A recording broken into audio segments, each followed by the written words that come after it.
ರಾಜ್ಯ Congress ಪಾಳ್ಯದಲ್ಲಿ major surgery ಆಗುವಂತ ಸಾಧ್ಯತೆ ಇನ್ನೇನು 2 ವರ್ಷ ತುಂಬಿರುವಂತ ಹರ್ಷದಲ್ಲಿ ಕಾಂಗ್ರೆಸ್ ನಾಯಕರು ಇರುವ ಹೊತ್ತಲ್ಲೇ ಈಗ ಮೇಜರ್ ಸರ್ಜರಿಗೆ ಕಾಂಗ್ರೆಸ್ ಹೈಕಮಾಂಡ್ ಮುಂದಾಗ್ತಾ ಇದೆ ಅನ್ನೋದರ ಡೀಟೇಲ್ ಸಿಗ್ತಾ ಇದೆ.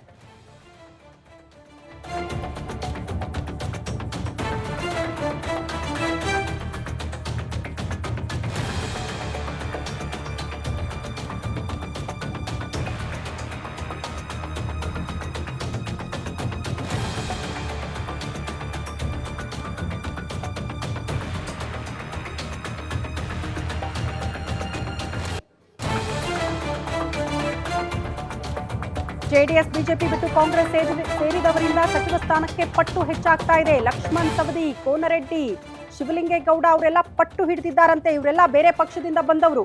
ಕಾಂಗ್ರೆಸ್ ಪಕ್ಷಕ್ಕೆ ಬರುವಾಗ ಆಶ್ವಾಸನೆ ಕೊಟ್ಟಿದ್ರಿ, ನಿಮ್ಗೆ ಉನ್ನತ ಸ್ಥಾನಮಾನ ಕೊಡ್ತೀವಿ ಅಂತ. ಆರಂಭದಲ್ಲಿ ಸಿಗ್ಲಿಲ್ಲ, ಪರವಾಗಿಲ್ಲ. ಈಗ ಸಂಪುಟಕ್ಕೆ ಮೇಜರ್ ಸರ್ಜರಿ ಆಗುತ್ತೆ ಅಂದ್ರೆ ನಮಗೆಲ್ಲ ಅವಕಾಶ ಬೇಕು ಅಂತ ಪಟ್ಟು ಹಿಡಿದಿದ್ದಾರಂತೆ. ನಮಗೂ ಸಚಿವ ಸ್ಥಾನ ಬೇಕು, ಕಾರಣ ನಾವು ಕೂಡ ಸೀನಿಯರ್ಸ್. ಈಗ ಮೋಸ್ಟ್ಲಿ ಈ ವಲಸಿಗ ಫೈಟ್ ಶುರು ಆಗಬಹುದು. ಬೇರೆ ಪಕ್ಷದಿಂದ ಬಂದವರಿಗೆ ಆದ್ಯತೆ ಕೊಡ್ತೀರಿ ಅಂತ ಆದ್ರೆ ಕಾಂಗ್ರೆಸ್ ಪಕ್ಷಕ್ಕಾಗಿ ದುಡಿದವರ ಕಥೆ ಏನು ಅನ್ನೋದು ಕೆಲವರ ಪ್ರಶ್ನೆ ಆಗುತ್ತೆ. ಹಾಗಾಗಿ ಈಗ ಸಂಪುಟಕ್ಕೆ ಏನಾದ್ರೂ ಮೇಜರ್ ಸರ್ಜರಿ ಆದಂತಹ ಸಂದರ್ಭದಲ್ಲೇ ದೊಡ್ಡ ಮಟ್ಟದ ಹಗ್ಗ ಜಗ್ಗಾಟ ಆಗುವಂತಹ ಎಲ್ಲಾ ರೀತಿಯ ಸಾಧ್ಯತೆಗಳು ಕಂಡು ಬರ್ತಾ ಇದೆ.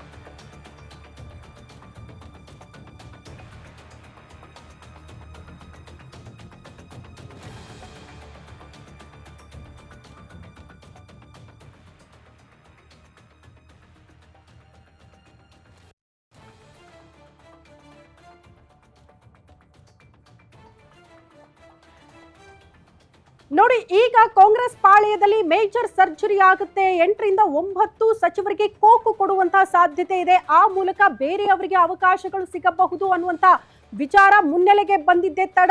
ಈಗ ವಲಸಿಗರು ಯಾರೆಲ್ಲ ಇದ್ದಾರಲ್ಲ, ಈ ಜೆಡಿಎಸ್ ಬಿಜೆಪಿ ಬಿಟ್ಟು ಕಾಂಗ್ರೆಸ್ ಪಕ್ಷ ಸೇರ್ಕೊಂಡಿದ್ದಾರಲ್ಲ, ಈಗ ಕಾಂಗ್ರೆಸ್ ಪಕ್ಷ ಸೇರುವಾಗ ನೀವು ಆಶ್ವಾಸನೆ ಕೊಟ್ಟಿದ್ರಿ, ಉನ್ನತ ಸ್ಥಾನಮಾನ ಕೊಡ್ತೀವಿ ಅಂತ.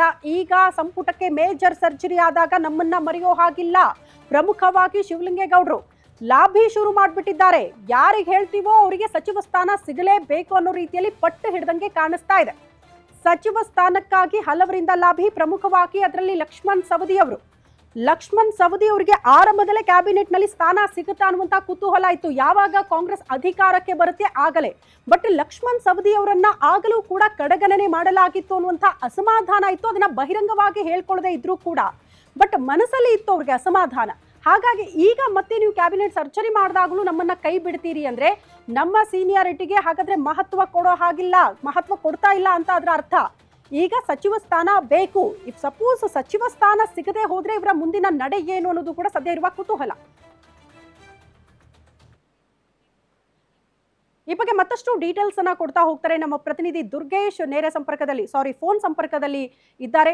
ದುರ್ಗೇಶ್, ಈಗ ಬಿಜೆಪಿ ಮತ್ತು ಜೆಡಿಎಸ್ ನಿಂದ ಕೆಲವರು ಬಂದಾಗ ಅವರ ಆಸೆ ಅದೇ ಆಗಿತ್ತು, ಉನ್ನತ ಸ್ಥಾನಮಾನ ಕೊಡ್ತೀವಿ ಅಂತ ಆಶ್ವಾಸನೆ ಕೊಟ್ಟಿದ್ರು. ಈಗ ಫಾರ್ ಎಕ್ಸಾಂಪಲ್ ಲಕ್ಷ್ಮಣ್ ಸವದಿ ಅವರಿಗೆ ಆರಂಭದಲ್ಲಿ ಕ್ಯಾಬಿನೆಟ್ ನಲ್ಲಿ ಸ್ಥಾನ ಸಿಗುತ್ತೆ ಅಂತ ಹೇಳಲಾಗ್ತಾ ಇತ್ತು, ಬಟ್ ಸಿಗ್ಲಿಲ್ಲ. ಅಸಮಾಧಾನ ಇದ್ರೂ ಕೂಡ ಬಹಿರಂಗವಾಗಿ ಹೇಳ್ಕೊಳ್ಳಿಲ್ಲ. ಈಗ ಅಡಕತ್ತರಿಯಲ್ಲಿ ಸಿಲುಕಾಕಿಕೊಂಡಿದ್ದಾರೆ ರಾಜ್ಯ ಕಾಂಗ್ರೆಸ್ ನಾಯಕರು.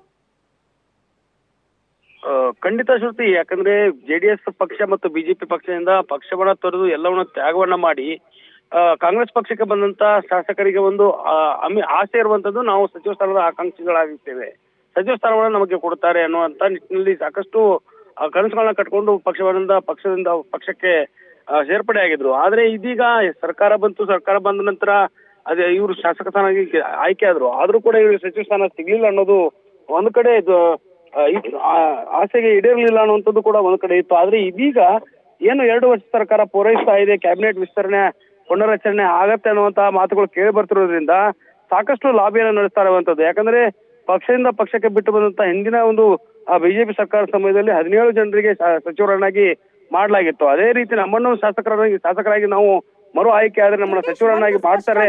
ಈಗ ಒಂದು ಸ್ಪಷ್ಟ ಆಗುತ್ತಾ, ಮೂಲ ವರ್ಸಸ್ ವಲಸಿಗ ಫೈಟ್ ಶುರುವಾದ್ರೂ ಕೂಡ ಆಶ್ಚರ್ಯ ಪಡಬೇಕಾಗಿಲ್ಲ. ಒಂದ್ ಕಡೆ ಕ್ಯಾಬಿನೆಟ್ ಸರ್ಜರಿ ಅಂದಾಗ್ಲೇ ಸಿಎಂ ಆಪ್ತರಿಗೆ ಅತಿ ಹೆಚ್ಚು ಸ್ಥಾನನ, ಡಿಸಿಎಂ ಆಪ್ತರಿಗೆ ಅತಿ ಹೆಚ್ಚು ಸ್ಥಾನನ, ಈ ವಿಚಾರಕ್ಕೆ ಸಂಬಂಧಪಟ್ಟಂತೆ ಸಿಎಂ ವರ್ಸಸ್ ಡಿಸಿಎಂ ಅನ್ನುವಂತಹ ಪರಿಸ್ಥಿತಿ, ಅದ್ರ ಜೊತೆಗೆ ಮೂಲ ವರ್ಸಸ್ ವಲಸಿಗ ಅನ್ನುವಂತಹ ಪರಿಸ್ಥಿತಿ ಹೇಗ್ ಫೇಸ್ ಮಾಡುತ್ತೆ ಅಂತ ಕಾಂಗ್ರೆಸ್ ಹೈಕಮಾಂಡ್ ಇದನ್ನ ಖಂಡಿತ ಶ್ರುತಿ, ಇದನ್ನ ಹೈಕಮಾಂಡ್ ಕೂಡ ಬಹಳ ಗಂಭೀರವಾಗಿ ಸೀರಿಯಸ್ ಆಗಿ ತೆಗೆದುಕೊಂಡಿರೋದ್ರಿಂದ ಸಚಿವ ಸಂಪುಟ ಪುನರ್ರಚನೆ ಮಾಡಬೇಕಾ ಬೇಡವಾ ಅನ್ನೋ ನಿಟ್ಟಿನಲ್ಲೂ ಕೂಡ ಸಾಕಷ್ಟು ಗೊಂದಲಗಳಿದ್ದಾವೆ. ಹೀಗಾಗಿ ಸಿಎಂ ಸಿದ್ದರಾಮಯ್ಯ ಬಣ ಒಂದ್ ಕಡೆ ತಮ್ಮ ಲಾಭಿಯನ್ನು ನಡೆಸ್ತಾ ಇದ್ರೆ, DCM DK ಶಿವಕುಮಾರ್ ಆಪ್ತವಲಯದಲ್ಲಿರುವಂತಹ ಕೆಲವೊಂದು ಶಾಸಕರು ಒಂದು ತಮ್ಮ ಏನೋ ಪ್ರಭಾವವನ್ನು ಬಳಸಿ DCM DK ಶಿವಕುಮಾರ್ ಅವರ ಥ್ರೂ ಸಚಿವರಾಗಬೇಕು ಅನ್ನುವಂತ ಕನಸನ್ನ ಕಾಣ್ತಿದ್ದಾರೆ. ಈ ಎರಡರ ನಡುವೆ ಮತ್ತೆ ಇದೀಗ ಮೂಲ ಮತ್ತು ವಲಸಿಗ ಅನ್ನೋದು ಕೂಡ ಬಹಳಷ್ಟು ಚರ್ಚೆ ಆಗ್ತಿರುವಂತದ್ದು. ಪಕ್ಷಕ್ಕಾಗಿ ನಾವು ದುಡಿದಿದ್ದೇವೆ ಅನ್ನುವಂತ ಒಂದು ಆ ಹೇಳಿಕೆಗಳನ್ನು ನೀಡ್ತಿರೋದು ಒಂದ್ ಕಡೆ ಆದ್ರೆ, ನಾವು ಪಕ್ಷವನ್ನ ತೊರೆದು ಎಲ್ಲವನ್ನು ತ್ಯಾಗ ಮಾಡಿ ಪಕ್ಷಕ್ಕಾಗಿ ಬಂದಿದ್ದೇವೆ ಅನ್ನುವಂತ ನಿಟ್ಟಿನಲ್ಲೂ ಕೂಡ ಸಾಕಷ್ಟು ಚರ್ಚೆ ಆಗ್ತಿರುವಂತದ್ದು. ಹೀಗಾಗಿ ಮೂಲ ಕಾಂಗ್ರೆಸ್ಸಿಗರು ಮತ್ತು ವಲಸಿಗ ಕಾಂಗ್ರೆಸ್ ನಡುವೆ ಯಾವ ರೀತಿ ಆ ಸಚಿವಗಿರಿಗೆ ಪೈಪೋಟಿ ಆಗತ್ತೆ, ಫೈಟ್ ಆಗತ್ತೆ, ಅದ್ರ ಜೊತೆಗೆ ಸಿದ್ದರಾಮಯ್ಯ ಬಣದಲ್ಲಿ ಗುರುತಿಸಿಕೊಂಡಿರುವಂತಹ ಆಪ್ತರು ಯಾರೆಲ್ಲ ಶಾಸಕ ಸ್ಥಾನದಿಂದ ಸಚಿವ ಸ್ಥಾನಕ್ಕೆ ಬಡ್ತಿ ಪಡಿತಾರೆ, ಇಂಥ DCM DK ಶಿವಕುಮಾರ್ ಕೆಲವೊಂದಿಷ್ಟು ಒಕ್ಕಲಿಗ ನಾಯಕರಿಗೂ ಕೂಡ ಸಚಿವ ಸ್ಥಾನವನ್ನ ಕೊಡಿಸಬೇಕು, ತಮ್ಮ ಬಲವನ್ನ ಹೆಚ್ಚಿಗೆ ಮಾಡ್ಕೊಳ್ಬೇಕನ್ನುವ ನಿಟ್ಟಿನಲ್ಲಿ ಕೂಡ ಈಗಾಗಲೇ ಸಾಕಷ್ಟು ಹರಸಾಹಸವನ್ನು ಪಡ್ತಾ ಇರುವಂತದ್ದು. ಆ ನಿಟ್ಟಿನಲ್ಲಿ ಹೈಕಮಾಂಡ್ ನಾಯಕರ ಭೇಟಿಯನ್ನು ಕೂಡ ಮಾಡ್ತಿರುವಂತದ್ದು. ಇದೆಲ್ಲವೂ ಕೂಡ ಯಾವ ರೀತಿ ಮುಂದೆ ಮುನ್ನೆಲೆಗೆ ಬರುತ್ತೆ ಮತ್ತು ಸಚಿವ ಸ್ಥಾನ ಆಕಾಂಕ್ಷಿಗಳು ಯಾರೆಲ್ಲ ಇದ್ದಾರೆ ಅನ್ನೋದು ಕೂಡ ಬಹಳಷ್ಟು ಚರ್ಚೆ ಆಗ್ತಿರುವಂತದ್ದು. ಪ್ರಮುಖವಾಗಿ NH ಕೋನರೆಡ್ಡಿ, ಲಕ್ಷ್ಮಣ್ ಸವದಿ, ಶಿವಲಿಂಗೇಗೌಡ, ಗುಬ್ಬಿ ಶ್ರೀನಿವಾಸ್ ಅವರು ಪ್ರಬಲವಾಗಿ ಈ ಒಂದು ಸಚಿವ ಸ್ಥಾನದ ಆಕಾಂಕ್ಷಿಯಾಗಿದ್ದಾರೆ. ಅದರ ಜೊತೆಗೆ ಬೆಳಗಾವಿಯಲ್ಲಿ ಕೆಲವೊಂದಿಷ್ಟು ನಾಯಕರು ಕೂಡ ಈಗಾಗಲೇ ಏನು ಸಚಿವ ಸ್ಥಾನಕ್ಕೆ ಟವಲ್ ಆಗ್ತಿರುವಂತದ್ದು. ಸುತ್ತಿ ಸಾಕಷ್ಟು ಈ ಒಂದು ಕ್ಯಾಬಿನೆಟ್ ಫೈಟ್ ಮತ್ತಷ್ಟು ರಾಜಕೀಯ ವಲಯದಲ್ಲಿ ಸಾಕಷ್ಟು ಹಗ್ಗಜಗಾಟಕ್ಕೆ ಒಂದು ವೇದಿಕೆಯನ್ನು ಸೃಷ್ಟಿ ಮಾಡಿಕೊಡ್ಬಹುದು.